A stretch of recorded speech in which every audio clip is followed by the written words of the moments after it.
Pharmacies are the most accessible point of care in the healthcare sector in Norway. We visit the local pharmacy more often than our GPs or hospitals. For the population, the pharmacies have a crucial role in the pharmaceutical supply chain. Efficient supply chains and reliable IT solutions are important to make sure people get the medicines they need. Medicine shortage happens more often, and the pharmacists use a lot of time on this global problem.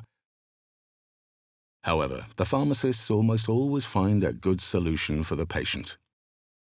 The pharmacies are highly accessible healthcare providers where people work and live. Pharmacists who are experts on medicines help people get the right medication and give advice and instructions on how to use them. A large share of the population experience that the pharmacies provide them with good healthcare. An annual survey tells us that the Norwegians have very high confidence in pharmacies.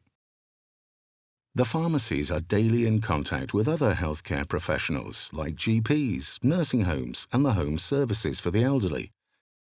They give advice and ensure safe delivery.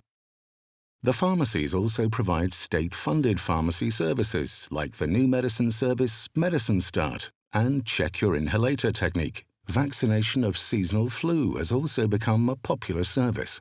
The Norwegian government set the price on prescription medicines and how much the pharmacies will earn on prescription medicines. The Norwegian price model secures that Norway is among the countries with the lowest medicine prices in Western Europe. The Norwegian Pharmacy Association's main task is to give pharmacies the best possible conditions so that they can give the patients the medicines they need and information about how to use them. Our work area is professional development, education, legal framework, business policy, e-health, and communication.